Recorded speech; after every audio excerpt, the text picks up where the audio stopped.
Welcome back, everyone, to Gals Need Pals, the pod. I'm your co-host, Kinley Schmidt. And I'm your co-host, Lauren Trivison. We are going to kind of talk about something a little different on the pod today.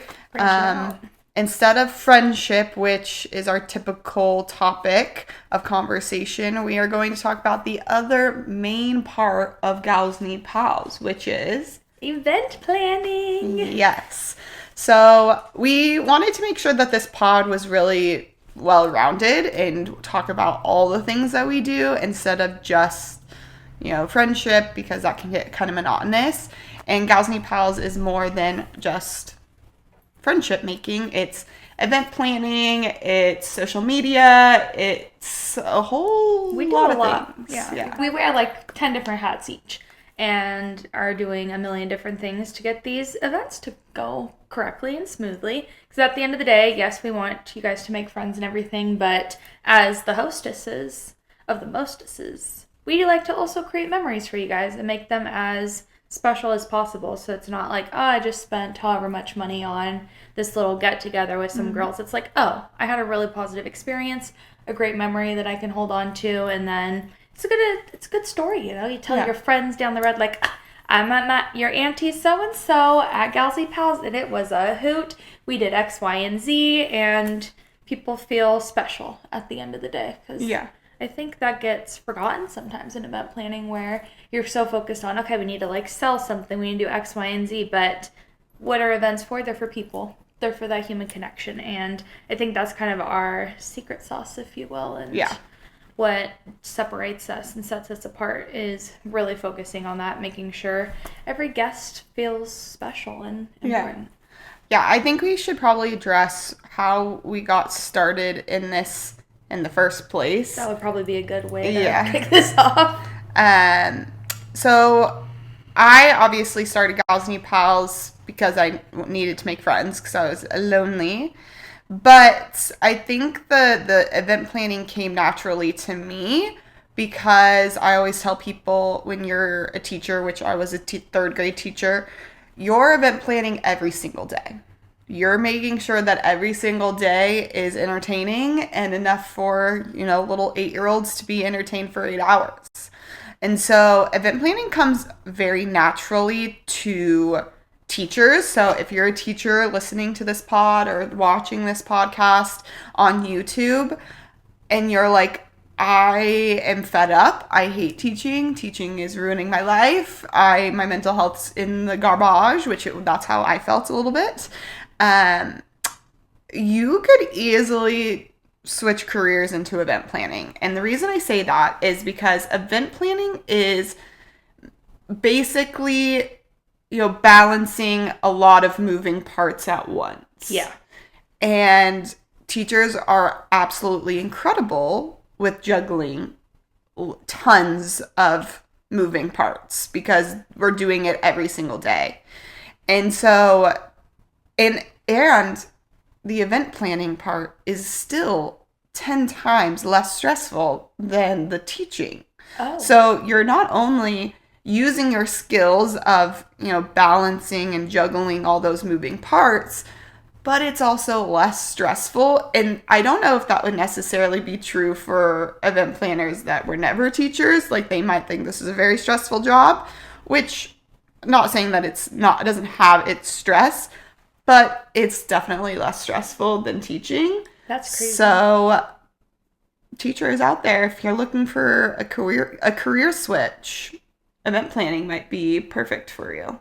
Huh, who would have thought? I mean, I did not come from a teaching background. I'm marketing, sales, social media, and it's still not terribly stressful, I feel like, because it's mostly just, in a way, you're kind of sales. You just talk to different people, and I do a lot of the behind-the-scenes work for Gals Need Pals of finding the sponsors, finding donations, finding the venue, networking with people, and that's been really, really fun and a cool way to get into the community, get to know new people, and there's still a million moving parts, and you definitely have to be on top of things and organized, but it's no more stressful than other jobs I've had in the past, and if you're a multitasker, you're going to love this because you get to I'm not someone that can like focus solely on one task and be like, oh, I'm gonna set this amount of time for X, Y, and Z. I'm like la la la lollygag between 10 different things, and I think event planning is very conducive to that because you've got to make sure this person's chatted with, make sure they're getting their food, make sure that the decorations are all set up and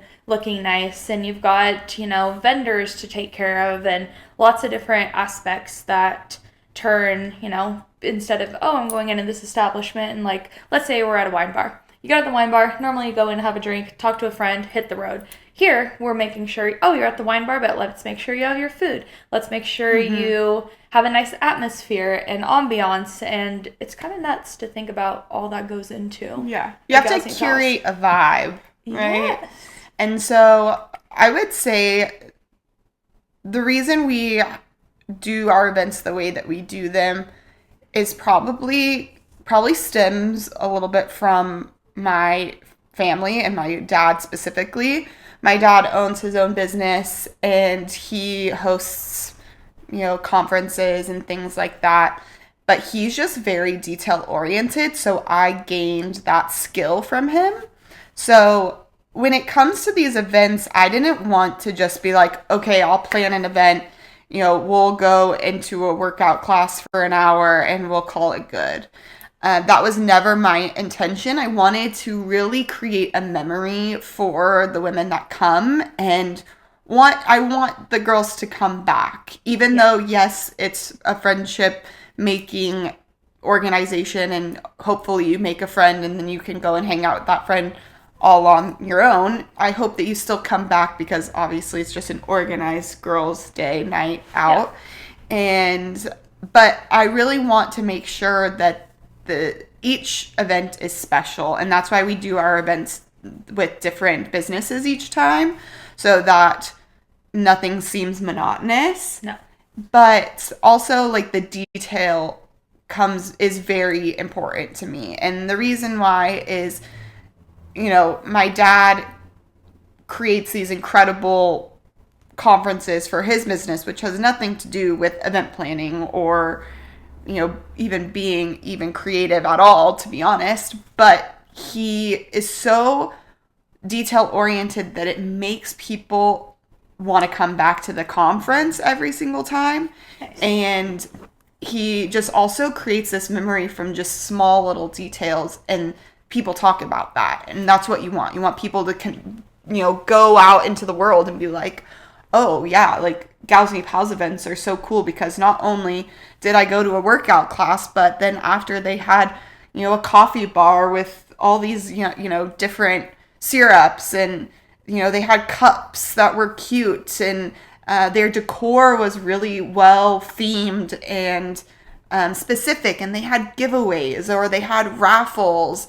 And, I got some snacks included, and it's never just one thing. There's so many different things that are incorporated in the event to make them special.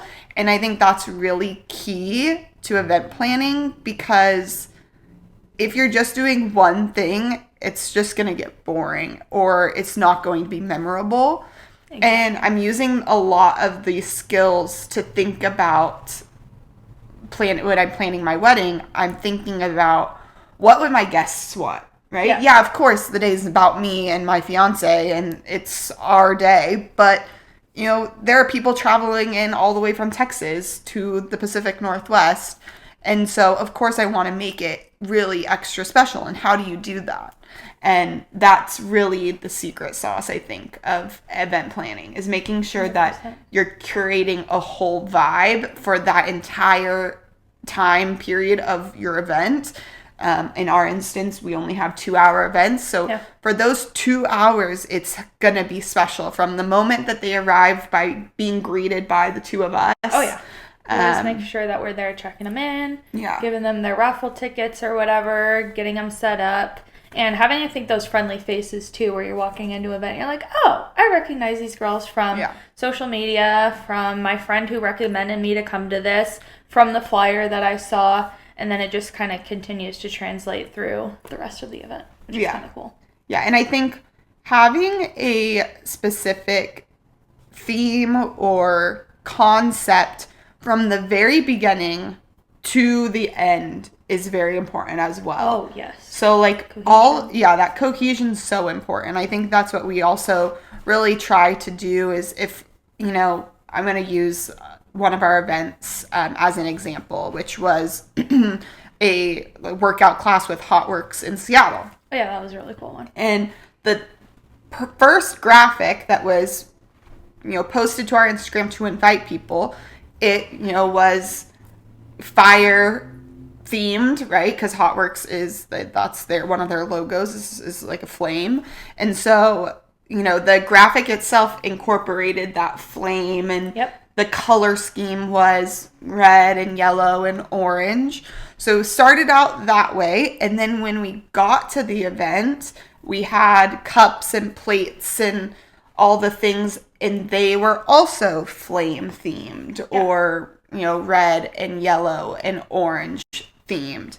And so that there's a whole cohesive vibe to the event instead of it just being like, okay, like we're having this Hotworks event and, they put out this graphic that had fire, flames and color scheme of fire, and then you get to the event and it's pink. Yeah, that would be weird. You'd be right. Like, how did we get from point A to point B? But then, excuse me, but since we don't do it that way, it's like, oh, that makes sense. Like, you're already recognizing it. There might even be some, like, psychology to all of this, and we're just, like, subliminally, this is the Gals and Pals way of the details, and, we don't want to just rush into these events. We try to be intentional and purposeful. Like, we plan these out months in advance, so they are something special and worth, investing your money and your time into, because at the end of the day, you're spending your hard-earned cash to go to these things. I don't want it to be like, oh, I feel like I never want someone to go and be like, oh, I wasted money on going to Gals and Pals, because that would be really unfortunate. Instead, it's like, oh, this is such a cool experience. I got to see, everything was thought through and intentional. Mm-hmm. And by being intentional, I think that's what makes for a very successful event, because people understand, oh, you really did put some thought and care, and everyone wants to feel special at the end of the day, especially when you're going to something as vulnerable as friendship making, where you're like, I don't know anyone, it's awkward, it's weird. Having something a little bit more elevated and nice just makes it all a little less stressful and hopefully less intimidating to enter as well. Yeah, for girls. Totally. I think that's a good way of putting it. The intention behind it is always very, important to us. And I think that we are very intentional about everything that we do for the events, specifically planning them out so far in advance. And if you are planning to get into event planning, or maybe you're just doing a girls' night. Or yeah. Yeah, or you're nosy. I'm just nosy about everything. Maybe I'm just nosy. How does this work? Yeah. But yeah, if you're just a girl that's having her, group of girlfriends over, I would definitely recommend planning in advance, because there's one thing about event planning that's very similar to teaching, is that it never goes the way you think it's going to go. Oh, yeah. There's always some type of chaotic mess up or something that just goes awry. Oh, yeah.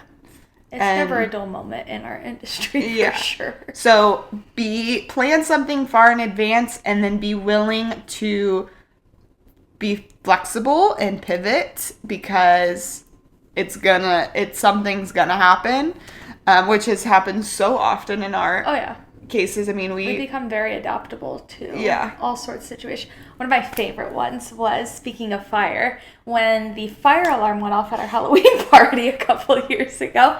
First time doing a big event like this. We had like about 100 girls come, all dressed in their costumes. We have a smoke machine going.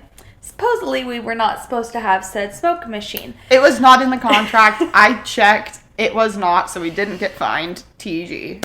It was a whole kit and a caboodle, but the windows in the building we were in wouldn't really open, so it's getting like steamy and fog. Like, shit, people would have thought we were a bordello if you looked from the street. But also, let's talk about the fact that my dad and my fiance were manning the door, because we were like, we can't do all the things. So we literally had these two manning the door. And the reason the fire alarm went off was not because of us, but because my father was literally so fog machine happy at this event. He was like, press, press, press, press, press. Let's go. And he was like, let's put it in the hallway. Let's put it in the entryway.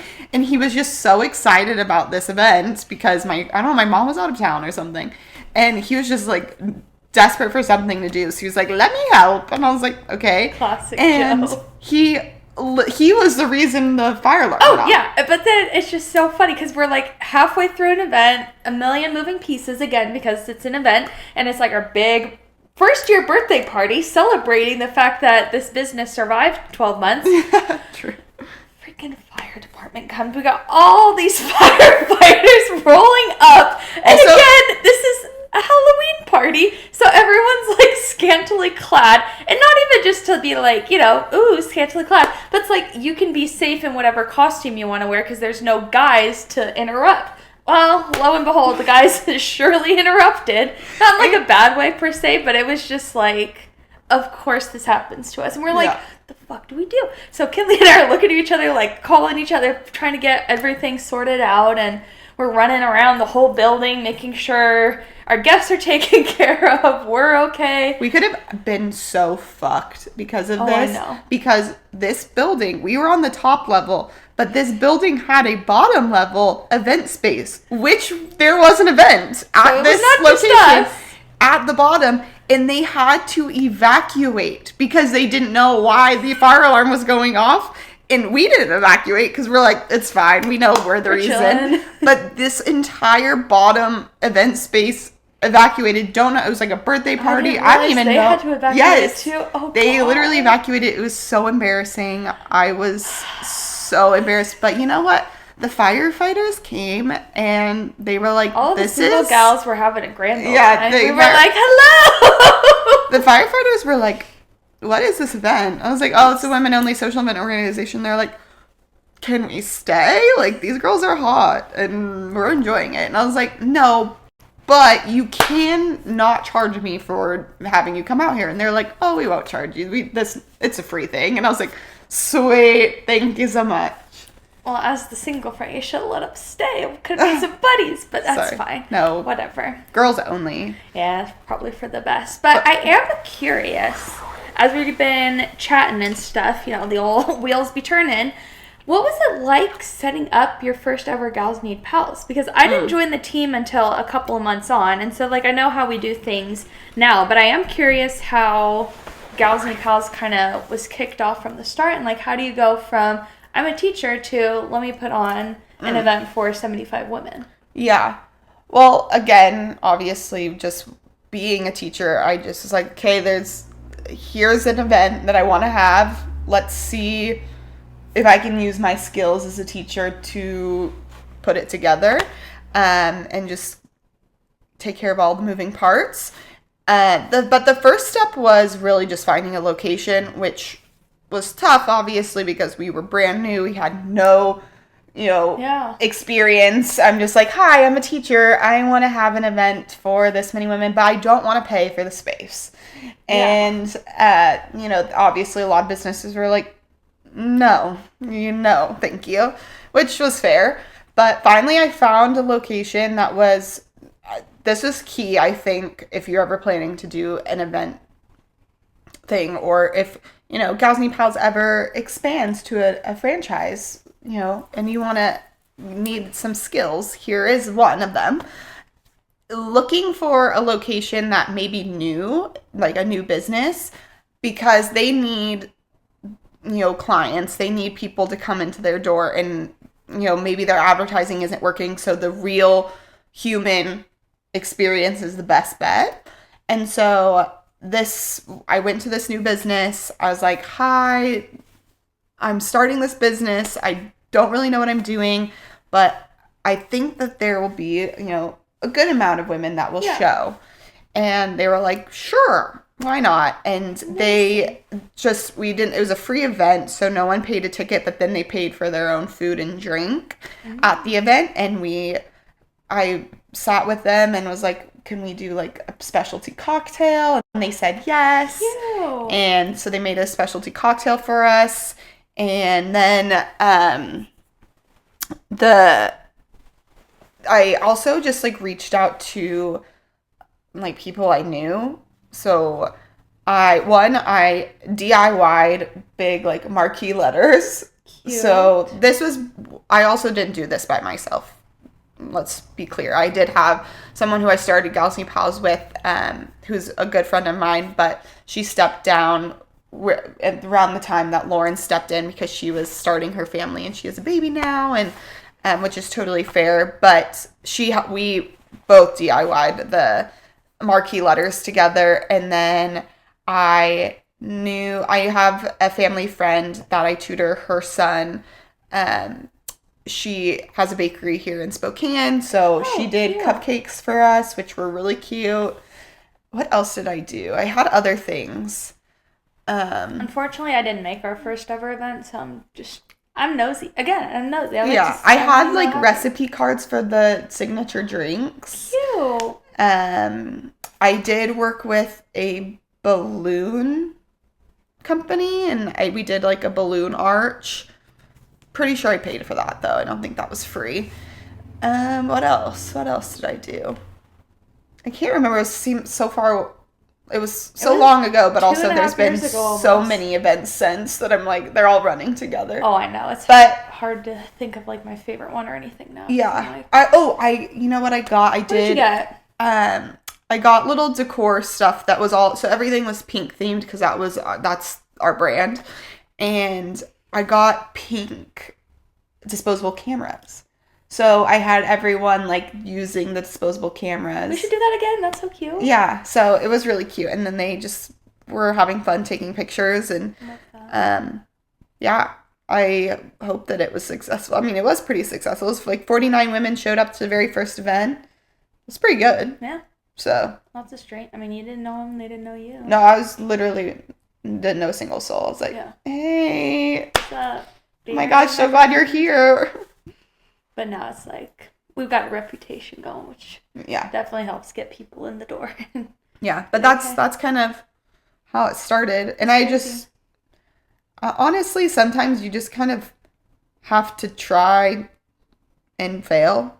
I Oh, mean, yeah. that's the greatest part about this was this. I was like, I I didn't have any skin in the game at the time. Like I was still teaching. I still had a full-time job, and so it was like, I can fail and it won't matter really. I mean, it'll be sad that I won't have any friends, but um, But it you was made just sense. It something, worked yeah. out. And so that's why I think it was just like trial and error.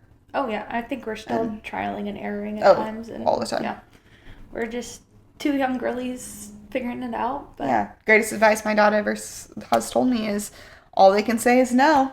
exactly. And you'd be like, okay. And you know what he also says? It's never no, actually. So they can all the worst thing that they can say is no. But it's never no. It's just not now. So maybe later you just gotta tweak your pitch. You gotta find something that will make them want to work with you. Exactly. So Getting there. yeah. Making those connections. But that's kind of event planning 101 Yeah. a little bit. Remember that people are there and don't be I think another thing, especially with like early entrepreneurs, I hear a lot is they get kind of shy and they don't want to talk about what they're doing, or even in like the influencer space. But I'm sure there's plenty of event planners that are like, oh, I don't know, like it's kind of a risk. Be unabashed about what you're doing. Tell everyone, be like, this is what I have going on. When you're proud about what you're doing and believe in the product yourself, it's going to be so much easier to sell people, get people in the door, get those repeat customers. Because, I mean, we both are obsessed with Gals Need Pals. I call it my adopted baby. It's Kinley's actual baby.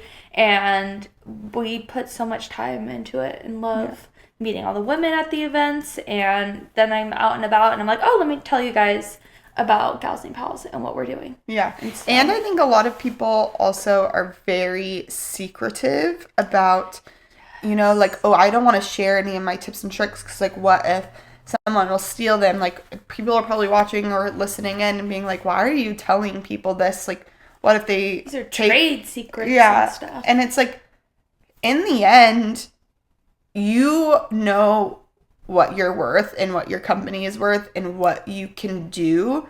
So there's no reason to be secretive. No. Right? Like you know what you're capable of, and if someone takes your idea, it wasn't theirs to start out with, so they probably won't be as successful as you are because it's your idea, right? You are putting the blood, sweat, and tears into it, whereas they're like, oh, like this sounds like a good idea. Let me like take these secrets and make them my own.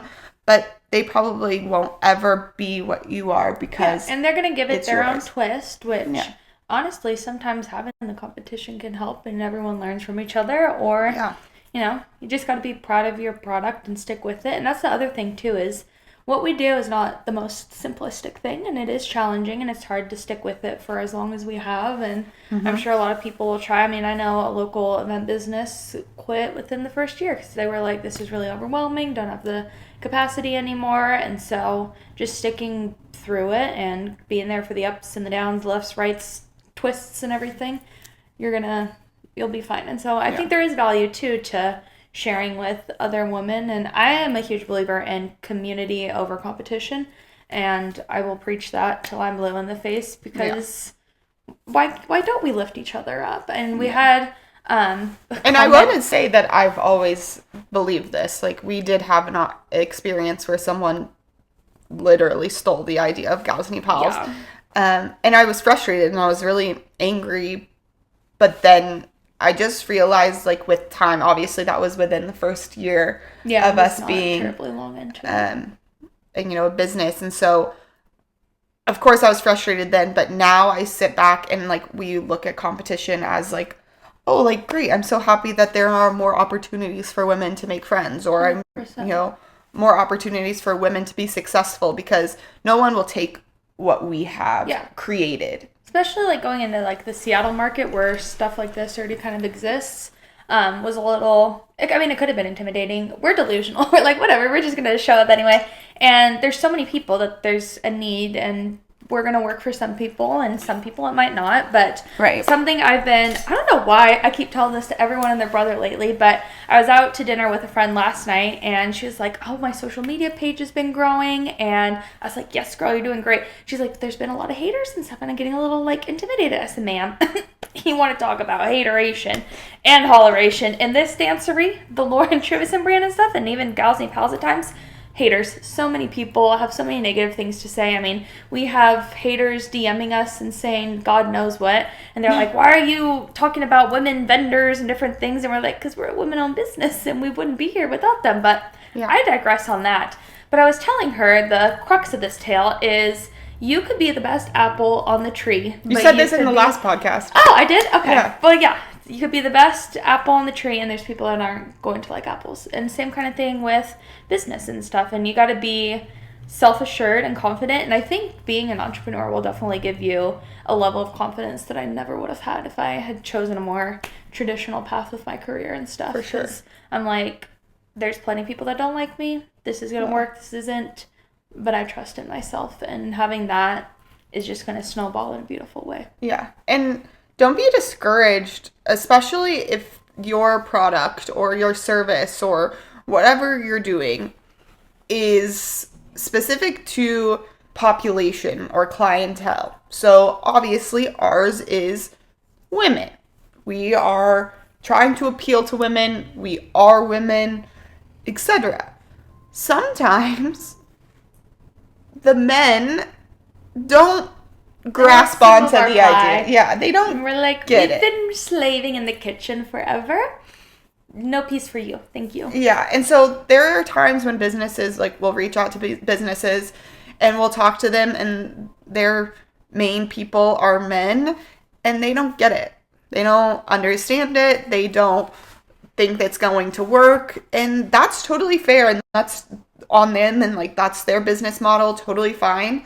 But you just need to find your right people to pitch to do things, to work with and partner with, because obviously we appeal to women because this is an issue that women have, and men you know, some men are like, you guys are brilliant and this is so cool Those and are my congratulations. favorite guys. Yeah, and like those are probably men that have Great wives and sisters. yeah, and you know, probably are fine with their masculinity. Yes. You know. We made a guy friend last week at the cider bar. Oh my god, love him. Oh, our bestie. I am telling everyone to come to our cider event in a couple weeks. If you guys are in Spokane, we're doing a cider event at Locust on the 21st. Be there at B Square.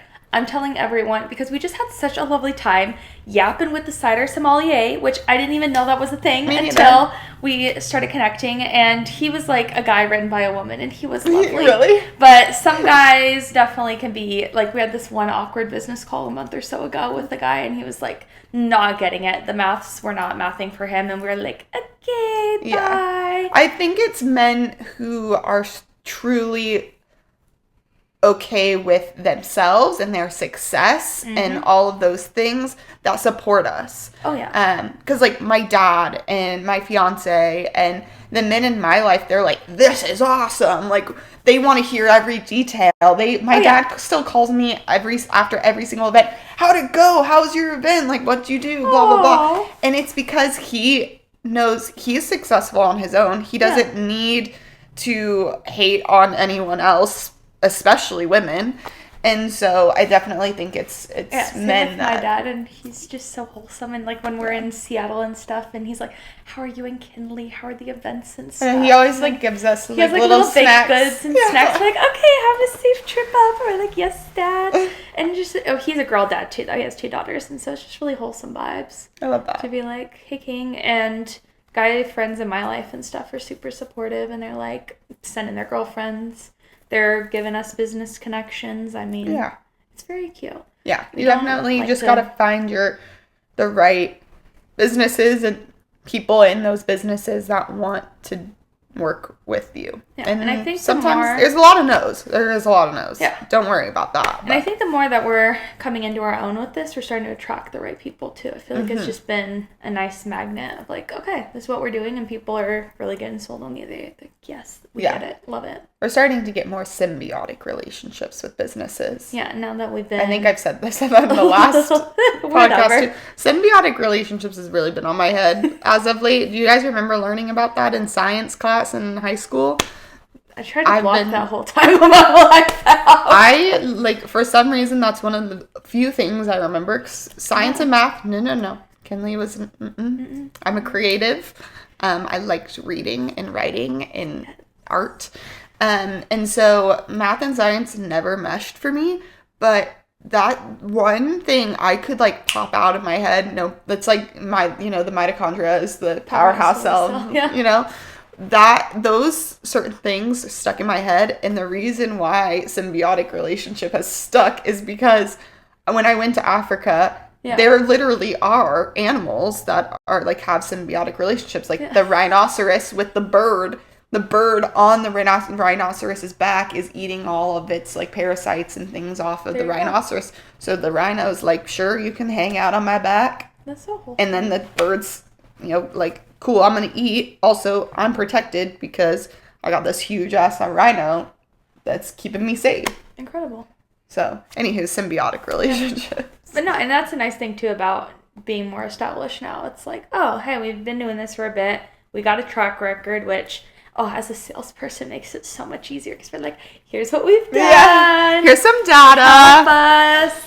And they're a little bit more like, oh, yes, okay, I could get behind that. Here's some analytics, because at first we were like, we have no data. Yeah, it's just us, just vibes. Pulling it out of our booty holes, and we're just like, okay. But now we're like, here's our nice set of numbers and different things, and been able to try different things and be able to say, hey, this has worked in the past.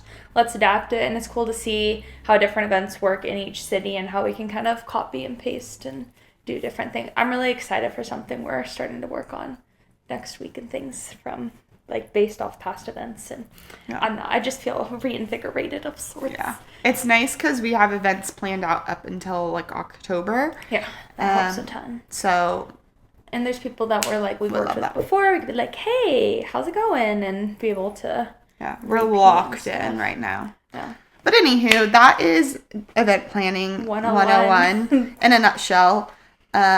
We hope that we get, maybe if you have questions or anything, we'd love to hear from you. Our DMs, emails, everything's open. We're open books. We're happy to hop on a quick call. Yeah, because we'd love to talk about this more, because obviously Gals Need Pals is more than just event planning, and obviously we're just focusing on the event planning part today, but we also use social media a lot, and that would be another good topic to talk about, is how we use social media and how we get paid through that. Exactly. Well, that could be next week's topic. Okay. Social media. We love that. Kitty. All right. Thanks, everyone, for listening to Gals Need Pals, the pod. I'm your co-host, Kinley Schmidt. And I'm your co-host, Lauren Trivison. And we are bringing the bar bathroom banter to the real world. Bye. Toodles.